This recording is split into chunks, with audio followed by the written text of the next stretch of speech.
جن کا نام سنتھیا الیگزینڈر فرنانڈس تھا، یہ خاتون جو ہیں یہ رقص کریں گی۔ اب مسئلہ یہ تھا کہ ان خاتون کا ایک اور صاحب کے ساتھ بڑا قریبی محبت کا ایک تعلق قائم ہو چکا تھا، اور اس تعلق کے اندر وہ صاحب جو تھے وہ لیفٹ کی پالیٹکس کرتے تھے،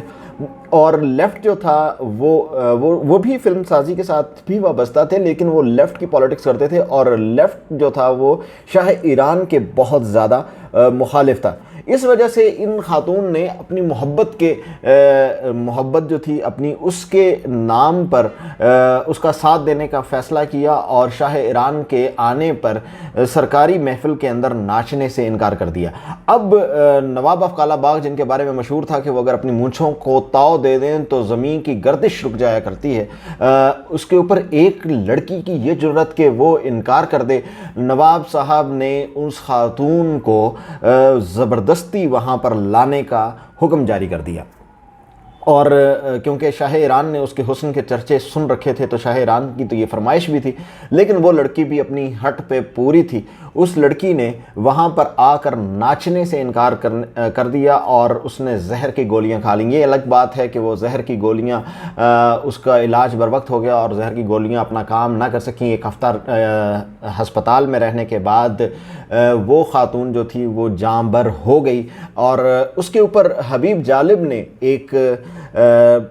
شعرۂ آفاق قسم کی ایک نظم لکھی کہ تو کہ ناواقف آداب غلامی ہے، ابھی رقص زنجیر پہن کر بھی کیا جاتا ہے۔ جی ہاں، میں یہ جن خاتون کا آپ کے سامنے ذکر کر رہا تھا یہ بعد ازاں نیلو کے نام سے مشہور ہوئیں، اور یہ جو گانا ہے یا گیت ہے یا نظم ہے یہ انہی کے اوپر پکچرائز ہوئی، اور یہ بھی اس نے بھی کامیابی کے ریکارڈ قائم کر دیے۔ اب اس کے بعد یہی نواب آف کالا باغ تھے جو پاکستان کے بطل حریت، پاکستان کی قیام پاکستان کے ایک عظیم نام جن کا نام مولانا عبدالستار خان نیازی تھا، جو پاکستان کے قیام کے وقت جو ہے وہ طالب علم رہنما تھے، ایم ایس ایف کا قیام جن کی وجہ سے عمل میں آیا، اور بانی پاکستان محمد علی جناح صاحب نے بھی یہ واشگاف الفاظ میں کہا تھا کہ اگر ایم ایس ایف نہ ہوتی تو پاکستان کا وجود ناممکن تھا۔ اس پاکستان بنانے والے فرد کے لیے زندگی جو ہے اس نواب آف کالا باغ نے تنگ کر دی، بہت سے لوگوں کو ایذا دے دے کر ہلاک کر دیا گیا، یا میں تو کہوں گا شہید کر دیا گیا، اور ان ایذا لینے والے لوگوں کے اندر ایک اور بہت بڑی محترم ہستی جماعت اسلامی کے بانی جناب سید ابوالعلا مودودی بھی تھے، جن کو اسی نواب آف کالا باغ نے پابند سلاسل کیا، اور ان کے اوپر بھی تشدد کا جو ہے وہ بازار گرم کیا۔ پاکستان کے اندر اخبارات یعنی کہ نوائے وقت جیسے اخبارات کے اوپر پابندی لگا دی گئی، لیکن فطرت جو تھی وہ ایک وقت آیا کہ اس شخص کے ساتھ فطرت فوری طور پہ ایسا کچھ نہیں ہوتا کہ وہ کوڑے مار دیتی ہے یا کوئی اوپر سے آسمان سے کبھی پتھر برسا کرتے تھے، لیکن فطرت اپنے انداز میں چلا کرتی ہے۔ وہ رب ہی ہے جو وہ رب تو نہ ہوا کہ اگر وہ فوری طور پہ طیش میں آ جائے، وہ اپنے طریقے سے اپنے ڈیزائنز کے ساتھ جو ہے وہ کائنات کے نظام کو چلاتا ہے، اور کائنات کا نظام اس شخص کے ساتھ بھی چلنا شروع ہوا۔ آج وہ نواب آف کالا باغ جو ظلم، تشدد اور اس طرح انسانیت سوز مظالم اور خواتین کی عزتوں کا لٹیرا انسان جو تھا، وہ اس کی پوتی جو ہے آج اس کی وہ آڈیو جعلی ہے یا اصلی ہے۔ میں بہرحال یہ محسوس کرتا ہوں کہ وہ آڈیو درست ہے، اصلی ہے، جب تک فورینزک نہیں ہوتا اور اس کی ابھی تک کہیں سے تردید بھی نہیں آئی ہے تو اس کو ہم اصلی ماننے پر مجبور ہیں۔ لیکن اگر وہ یہ جعلی بھی ہے تو پاکستان کے ہر بچے کے ہاتھ میں اس اور کانوں میں وہ آواز جو ہے وہ استعارے کے طور پہ ٹکرا رہی ہے کہ وہ انسان جو کبھی اپنے خاندان کی عورتوں کے باہر نکلنے پر لوگوں کو کوڑے برسایا کرتا تھا، اس انسان کی پوتی آج پاکستان کے اندر ایک سمبل بن چکی ہے۔ یہ فطرت کا عجیب و غریب انتقام ہے۔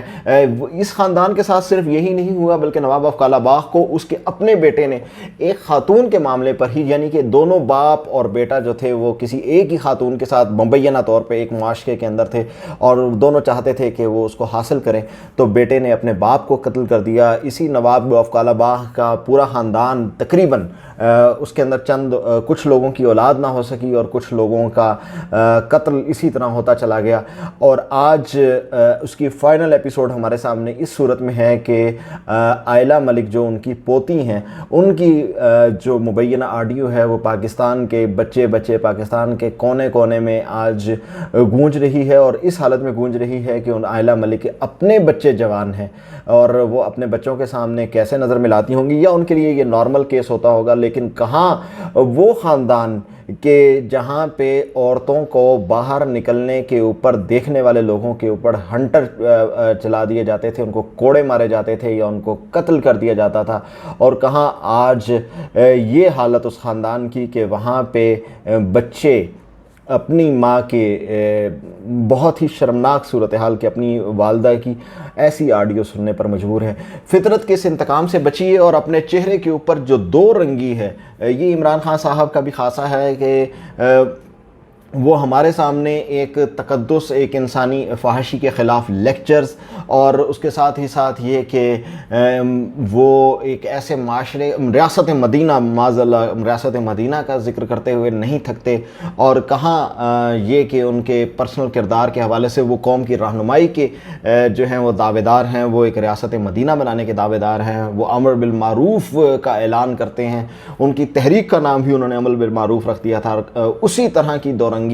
نواب افقالہ باغ کے اندر بھی تھی، اور فطرت نے ان سے کس طرح کا انتقام لیا کہ آج ان کی تیسری نسل، بلکہ میں تو کہوں گا کہ چوتھی نسل، یعنی کہ ان کی پوتی کے بچے بھی اس چیز کے اندر ظاہری بات ہے کہ اس اذیت کے اندر وہ مبتلا ہوں گے کہ ان کی آڈیو اگر وہ اصلی ہے یا نقلی ہے، بہر صورت وہ آڈیو جو ہے وہ پاکستان کے قومی حافظے کے اوپر ثبت ہو چکی ہے۔ اب وہ جتنی مرضی تردیدیں کر دی جائیں، وہ آڈیو لوگوں کے سامنے موجود رہے گی، لیکن ساتھ ہی ساتھ یہ اس بات کا اعلان اور استعارہ بھی بن کے رہے گی کہ فطرت کے اپنے ڈیزائن ہوا کرتے ہیں، فطرت لوگوں کو معاف نہیں کیا کرتی، فطرت لوگوں کو سبق سکھانے کے اندر بہت بے رحم ہوتی ہے۔ فطرت حقوق، یہ اس کا دوسرا پہلو یہ ہے کہ حقوق اللہ تو شاید معاف ہو جاتے ہوں، لیکن حقوق العباد کا سزا اور جزا کا نظام جو ہے وہ اسی زمین پر بھی اور اس کے بعد بھی جاری و ساری رہے گا۔ آپ اپنے میرے اس ولاگ کے حوالے سے اگر اپنی کوئی آراء ہیں وہ دینا چاہیں تو ضرور کومنٹ سیکشن میں تہذیب کے دائرے میں رہتے ہوئے ضرور دیجیے گا، اور میرے اس چینل کو سبسکرائب کر لیں۔ اگر آپ کو میری ویڈیو پسند آئی ہے تو اس کو لائک کریں، اور اگر آپ کو نہ پسند آئی ہو تو اس کے حوالے سے اپنا تبصرہ ضرور شامل کیا کیجیے۔ آپ کا بہت شکریہ۔ اللہ نگہبان۔